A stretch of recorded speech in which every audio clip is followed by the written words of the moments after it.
Shalom Ouvracha, mes chers amis, nous sommes dans notre Kabbalah de la Parashat Tazria. Il y a un pasouk qui est très intéressant, c'est le premier de la Parasha qui dit comme ça. Isha ki Tazria, une femme qui a un enfant, Veyalda Zachar, et elle va avoir un garçon, Vetamea, elle va devenir impure.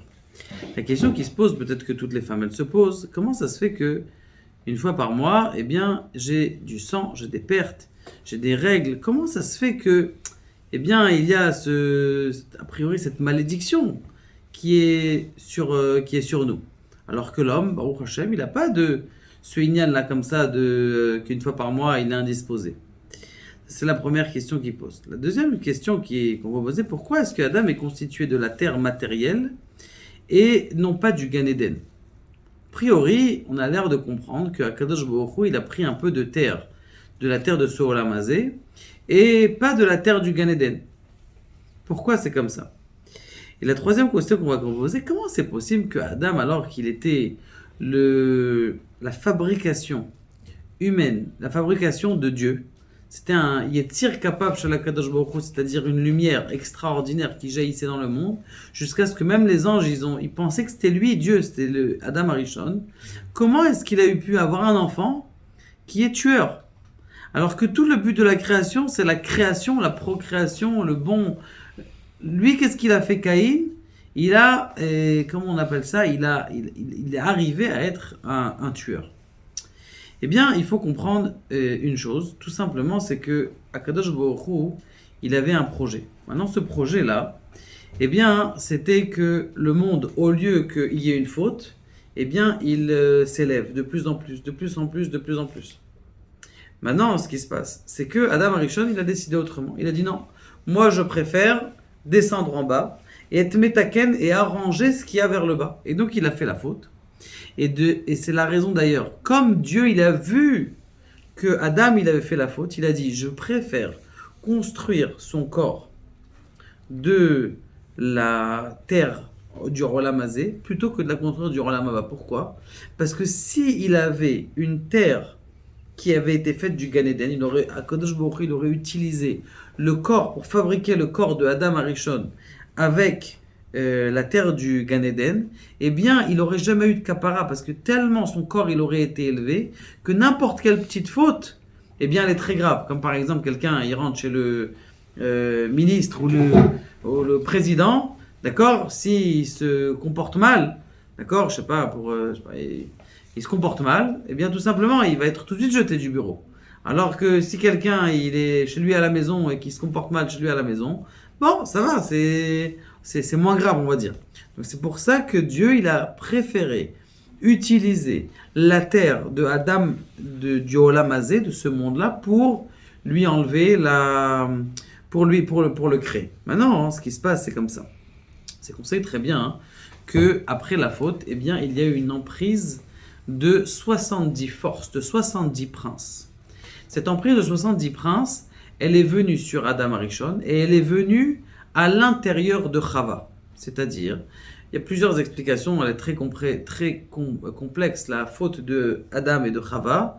Déjà, une des fautes, c'est que le serpent aurait eu une relation avec Chava, et donc il aurait eu une impureté. Cette impureté, elle sort chez toutes les femmes, toutes les règles.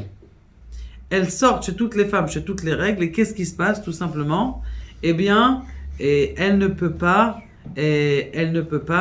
avancer correctement. Elle est obligée de faire un arrêt, de dire je suis en train de me purifier. Je suis en train de purifier la faute de Chava, parce qu'elle a pris maintenant. À cause de cette emprise-là qui est de 70, c'est pour ça qu'on dit dans le Teilim, Yemesh Notenu, la vie de quelqu'un c'est 70 ans. Veim Bigvorot, mais s'il est fort, alors c'est 80. C'est la raison pour laquelle il y a 70 nations. 70 nations, alors il y a beaucoup de choses de mal à l'intérieur des mélanges, à l'intérieur des peuples, beaucoup de peuples, comme j'entendais dernièrement comment on appelle ça, des sectes, où le gourou il fait ce qu'il veut avec ses disciples, sa communauté. Comment c'est possible d'avoir des gens qui sont tellement méchants comme ça? Tout simplement, ça vient en vérité que c'est des gens qui se sont mélangés avec des hommes, mais en vérité c'est là la suite du Satan, qui est là, qui est un mélange entre l'homme et le Satan. Et c'est pas à partir de maintenant, c'est à partir depuis Chava où il y a eu ce mélange. Et au fur et à mesure des temps, on est obligé de séparer ça. La justice, elle enlève les mauvais de ces générations. Donc c'est 70. Jusqu'à 70. Veim bigvurot, shmonim. Ça veut dire quoi, veim bigvurot? C'est-à-dire que si quelqu'un, il a réussi à 70 ans à se battre contre ceux, etc., purifier son être pendant 70 ans. D'ailleurs, vous voyez très bien qu'à un certain moment, une femme, elle arrête d'avoir cette impureté. Elle arrête, ça veut dire qu'elle s'est purifiée, elle a arrivé à une certaine réparation. Maintenant, du coup, elle n'a plus cette impureté qui vient en elle. Parce qu'elle a réussi à être métaken, elle a réussi à arranger cette impureté qui vient en vérité pas d'elle, de la faute de Adam et Ève. Maintenant, comment ça se fait que la Brit Mila, elle est à 8 jours? Le 8e jour, c'est 7 jours, ça veut dire que 7 jours, on est sous l'emprise encore du mal. À partir du 8, on n'est plus sous l'emprise du mal. C'est la séparation.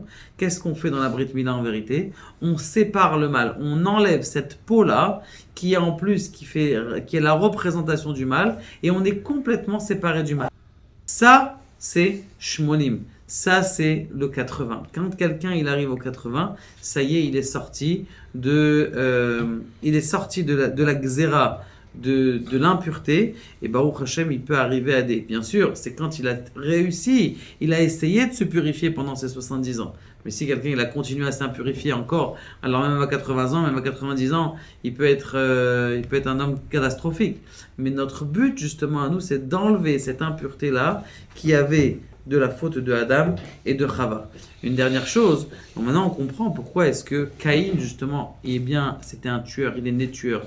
Tout simplement, c'était pas de lui, c'était cet ange-là du mal qui s'est mélangé avec l'homme, et en se purifiant, en étudiant la Torah et en priant, on enlève cette impureté. D'ailleurs, surtout dans cette période dans laquelle nous nous trouvons, celle du Homer, où tous les jours, nous nous purifions un peu. 7 fois 7, on compte, on sort de ce numéro 7 et on passe au numéro 8. Le 50e, c'est le numéro 8. C'est là où la Brit Mila, elle arrive. C'est-à-dire que la séparation du bien et du mal, elle va se faire et on va garder que le bien. Baruch Adonai, le Olam, Amen.